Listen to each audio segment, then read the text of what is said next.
The wound you've been trying to heal for years does not exist in the way you think it does. What you call damage is simply the accumulated evidence of mistaken belief. Belief that became feeling, feeling that became experience, experience that became identity. You have been healing the wrong thing. You have been trying to repair what was never broken, trying to restore what was never lost, trying to become what you have always been. This is not encouragement. This is recognition. Fear told you a story about yourself, and you listened so carefully, so completely, that the story became your world. But fear is not a witness to truth.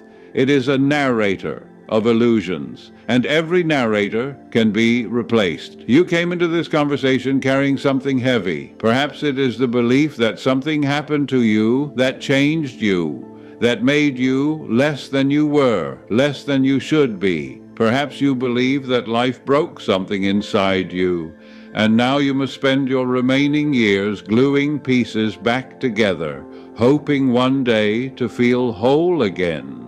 This belief feels so real because you have evidence. You remember the moment things shifted. You remember the pain, the betrayal, the loss, the humiliation. You remember how you felt before, and you can clearly see how you feel now. The contrast is undeniable. Something must have been damaged, but here is what actually happened.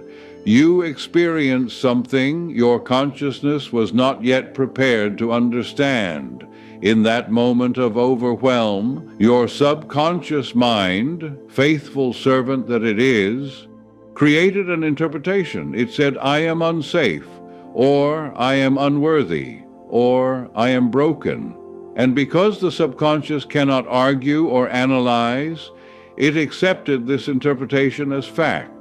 From that moment forward, it began to create experiences that confirmed this new identity. You were not damaged by the event. You were redirected by the belief. Think of a child who touches a hot stove. The burn is real, the pain is real. But if that child decides, I am the kind of person who gets hurt, rather than simply, that surface was hot, something far more lasting than the burn has occurred. The belief has become identity, and identity governs all perception. This is why you have tried so hard and felt so little relief. You have been applying solutions to the wrong problem. You have been treating the burn while feeding the belief. You have been seeking healing while secretly reinforcing the story that you are someone who needs to be healed. Every affirmation spoken from a position of I am damaged and must fix myself carries that hidden premise into the subconscious. Every prayer uttered while believing you are fundamentally flawed passes through that filter and comes back shaped by it. You have been watering the very weed you wish to remove. The question is not, how do I heal? The question is, what if I was never broken? Healing begins the moment you stop trying to heal from a position of deficiency. The subconscious mind does not respond to effort. It responds to assumption. It does not hear your words. It feels your conviction. And if your deepest conviction is, something is wrong with me, then every attempt to heal only strengthens the belief that there is something wrong to heal. This is the great reversal. You do not become whole by fixing yourself. You become whole by recognizing that wholeness has been your nature all along, temporarily obscured by a misunderstanding. Imagine a mirror covered in dust. The reflection is unclear, distorted. You might spend years trying to change what you see in the mirror, adjusting your posture, changing your expression, rearranging the room.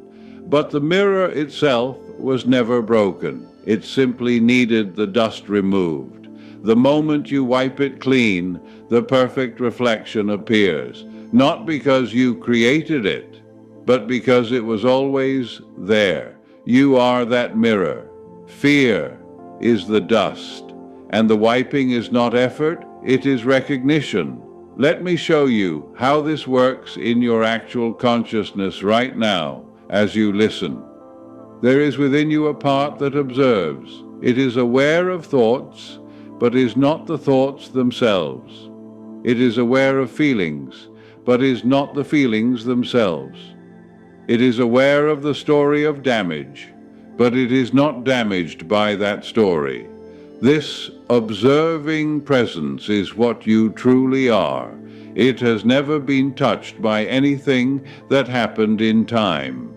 Every experience you've ever had occurred on the surface of awareness, not within awareness itself. The ocean is not wounded by the storm. The sky is not broken by the clouds. And you, in your deepest nature, are not damaged by what has moved through your life. But the subconscious does not know this until you show it. It has been taking orders from the frightened voice that said, "We are hurt, we are less, we are broken." And being a perfect servant, it has spent years creating a reality that matches those orders. Now, you must give it new orders, not through force, but through feeling full conviction. Begin with awareness. Simply notice when the old belief arises. Notice when you think, "I'm not like I used to be," or "I'll never be the same," or "Something in me is missing." Do not fight these thoughts. Do not shame yourself for having them. Simply observe them the way you would observe a bird flying past your window. They are movements in consciousness, not truths about your being. Then, in that moment of awareness, quietly introduce a new assumption. I am perceiving from an old belief. But what if that belief is not true? What if I am whole, right now, exactly as I am? You do not need to believe this fully at first. You only need to entertain the possibility. The subconscious responds to attention, not certainty.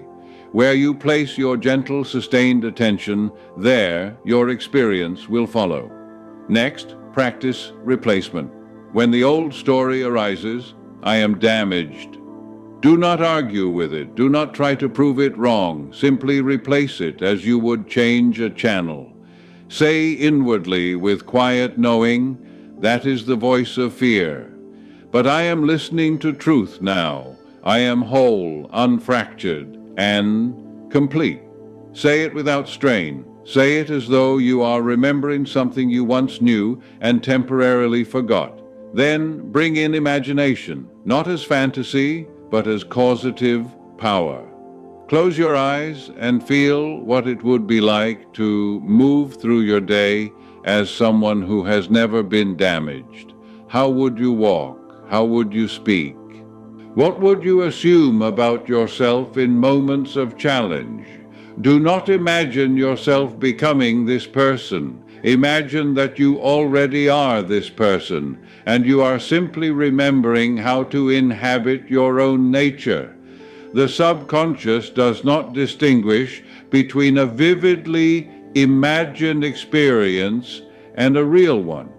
When you imagine wholeness with feeling, you impress wholeness upon your deeper mind, and what is impressed must be expressed. Finally, practice forgiveness, not of others, but of the belief itself. Forgive yourself for having believed you were broken. Forgive the part of you that created the story of damage as a way to make sense of pain. It was trying to protect you. It was trying to help, but its job is complete now. You can thank it and release it. Forgiveness dissolves the glue that holds false identity in place. It says, "I no longer need this story. I no longer need to be the person this happened to. I am free to be what I have always been." All of this unfolds not through willpower, but through gentle, persistent inner knowing. You are not climbing toward wholeness. You are sinking into it the way a stone sinks into water, not through effort, but through release. But there is one more truth, and it may surprise you. You have been thinking of yourself as an individual who was damaged and must now reclaim wholeness. But even that is still a story within the dream. The deeper truth is this: there is no separate self that could ever be damaged. What you call I is not a fragile, isolated entity moving through a threatening world. It is the infinite aware presence temporarily expressing as this particular life, this particular body, this particular history. And awareness itself cannot be harmed. It can only be mistaken about its own nature. You were never damaged.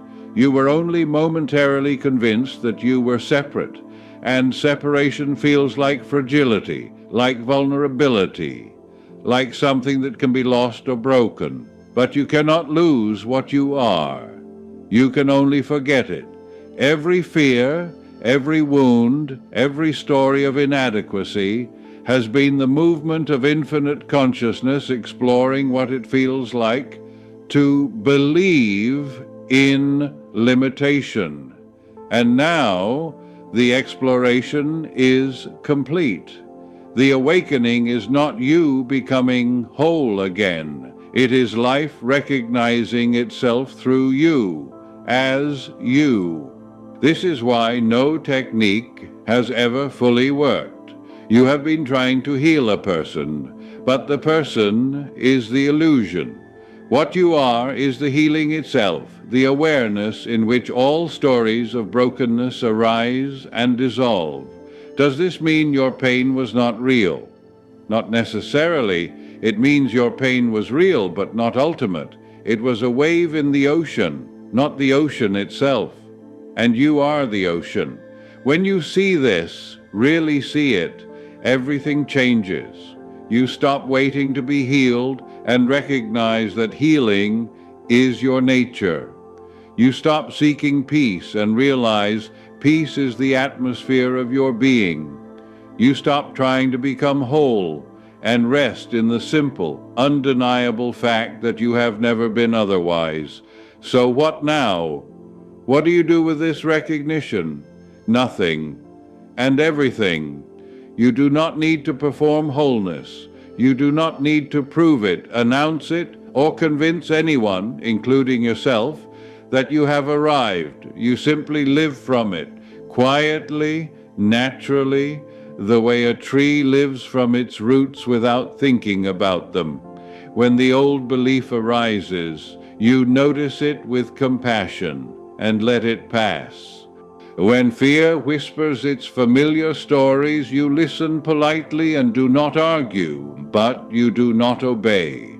You know now what fear is, a temporary visitor in the house of your awareness, not the owner of the house. You move through your days not as someone recovering from damage, but as someone remembering their true nature. And that remembering is not loud or dramatic. It is soft, steady, and certain, a quiet return to what has always been true.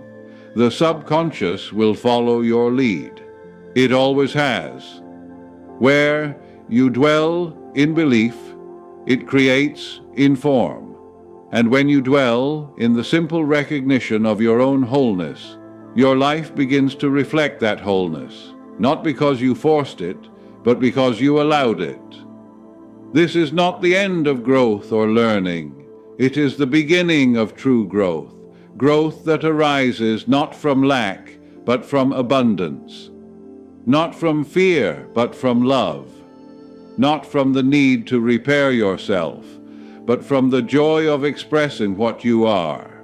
You are not damaged. You never were. You were only, for a while, misguided by fear. And fear is not a prophet. It is a voice in the mind, nothing more. And voices can be heard and released. You are whole, not because you have achieved wholeness, but because wholeness is what you are made of. It is the substance of your being. It cannot be added to. It cannot be taken away. Rest in this, not as a concept to understand, but as a truth to inhabit. Peace is not something you create. It is the atmosphere of your being when the dust of false belief has settled, and it is settling now. Be still and know.